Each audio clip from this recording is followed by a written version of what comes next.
Hello and welcome back to the Slow English Podcast.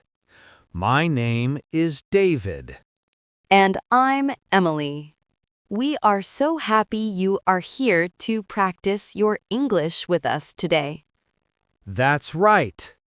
Today we have a very useful topic. Have you ever lived with someone else? A roommate, a housemate? If you have, you know it can be wonderful. But sometimes it can be a little tricky, especially when it comes to cleaning and rules. Exactly. That's our topic today. House rules. We are going to listen to a conversation between two new roommates. They are deciding on the rules for their apartment. This is a perfect conversation for shadowing. Shadowing is when you listen and repeat at the same time. It helps your pronunciation and fluency. We will speak slowly and clearly. Your job is to listen and then try to say what we say. Don't worry about being perfect. Just try your best. Ready to get started, David? I am absolutely ready. Let's jump in and learn how to talk about house rules. Okay, so for this conversation, I will be playing the part of a roommate named Sarah. And I will be your new roommate, Tom. We just moved into a new apartment together. Imagine we're sitting in the living room. Hey, Tom, do you have a minute to chat? I wanted to talk about our new apartment. Of course, Sarah. What's on your mind? Everything okay? Yes, everything is great. I just think it might be a good idea to set up some simple house rules. That way, we can make sure we both feel comfortable living here. That is a fantastic idea. I completely agree. It's always better to talk about these things early. So, where should we start? Well, I think the kitchen is a good place to start. It's a space we both use every single day. The kitchen it is. What are your thoughts? Okay, so my first thought is about the dishes. I think it's important to keep the kitchen tidy. I agree. So, what's the rule? Should we wash our dishes immediately after using them? That would be perfect. Or at least we should wash them before the end of the day. We don't want dirty plates sitting in the sink for a long time. That sounds very fair.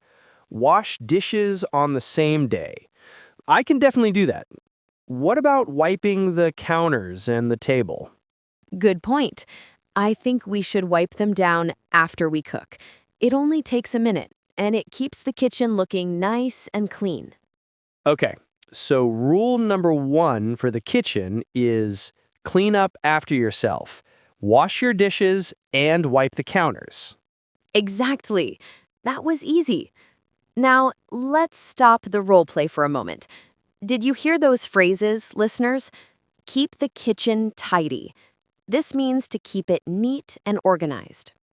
And I said, that sounds very fair. This is a great phrase to show you agree with someone's suggestion. It's polite and positive. All right, back to our conversation. Tom and Sarah are still in the living room. What's the next topic, Tom? I was thinking about general cleaning. Like vacuuming the floors or cleaning the bathroom. How should we handle that? That's a very important one. We don't want one person doing all the work. How about we create a cleaning schedule? A cleaning schedule? You mean we decide who cleans what and when? Yes, exactly. We can call them chores. For example, one week, I can clean the bathroom. The next week, you can clean it. We can take turns. I like that idea. Taking turns is a great way to be fair. So we can make a list. Week 1, Sarah cleans the bathroom. Tom vacuums the living room. And week 2, we switch. I will vacuum, and you will clean the bathroom. This way, the apartment stays clean, and we share the responsibility. Perfect. So our second rule is to create a weekly cleaning schedule for the main chores. I think that will work very well. Let's pause again for a quick vocabulary check. Emily, you use the word chores. Can you explain that? Of course, a chore, C-H-O-R-E, is a small job that you have to do regularly around the house.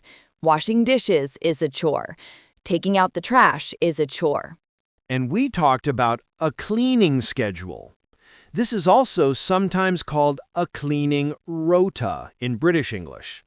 It's just a plan that says who does which chore and on which day. We also used the phrase take turns.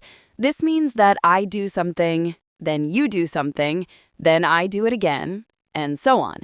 It's about sharing the work equally. For example, you and I can take turns buying coffee for the office. This week I buy it, next week you buy it. It's a very useful phrase. Try to repeat it with us. We can take turns. Let's take turns. Great job, everyone. You are doing so well. Now, let's get back to Tom and Sarah.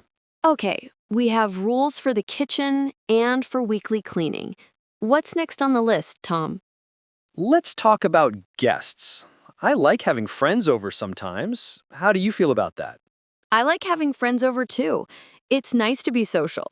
I think the most important thing is communication. What do you mean by communication?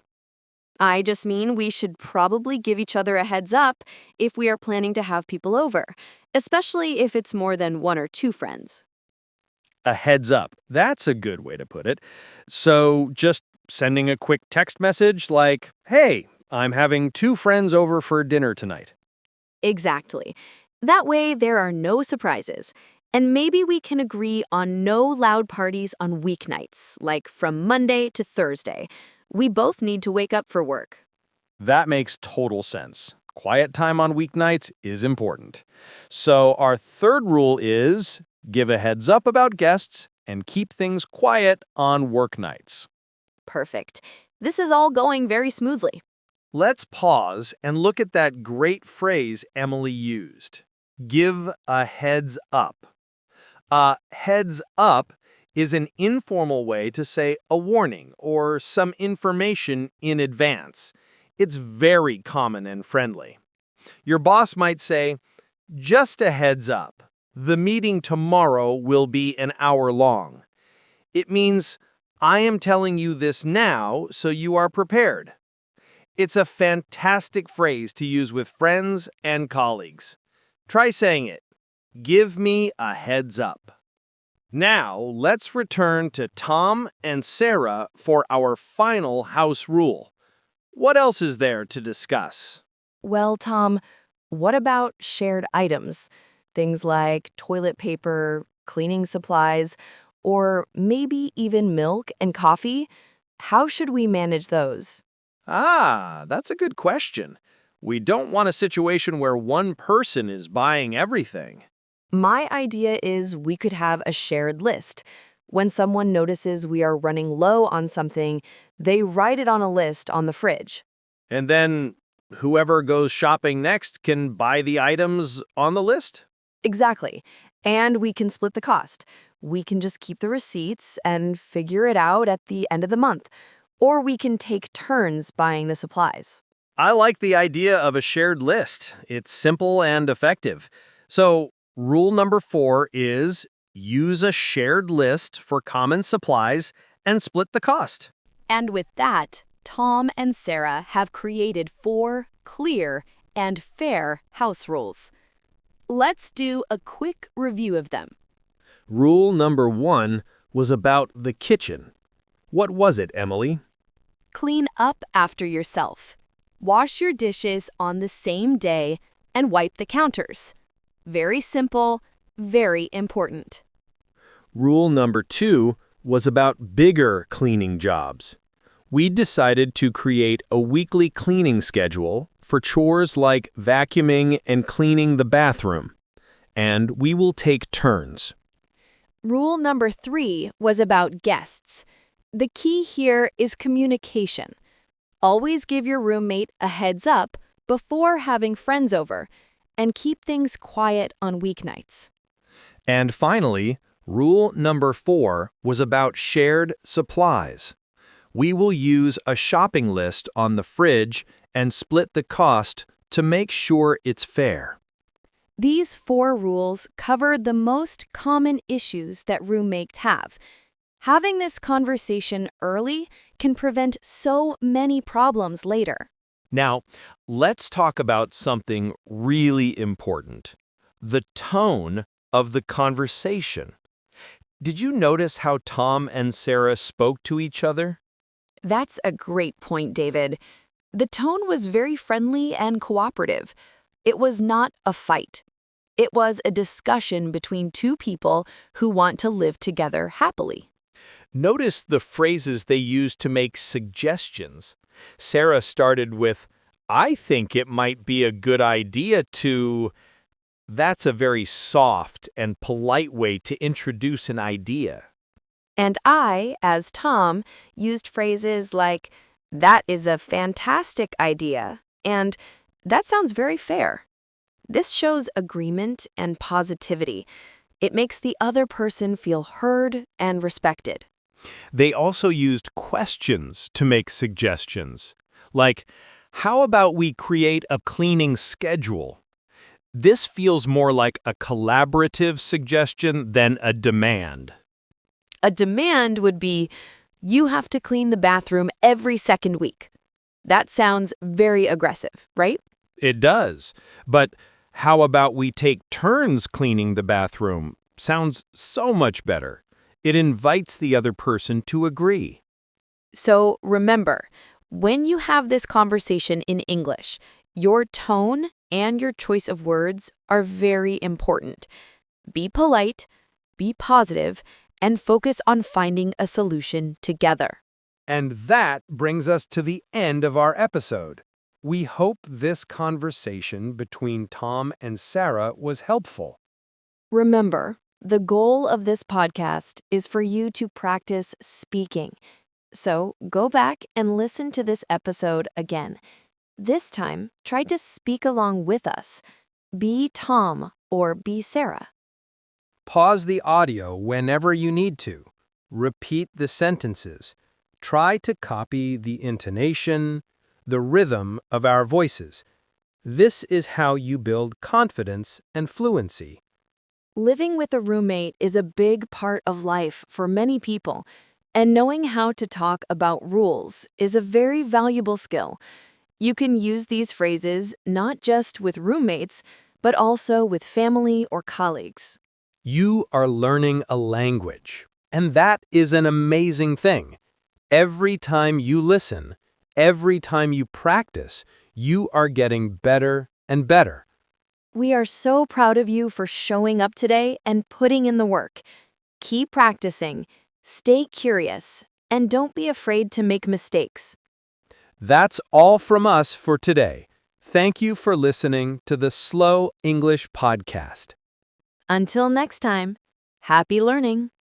Goodbye.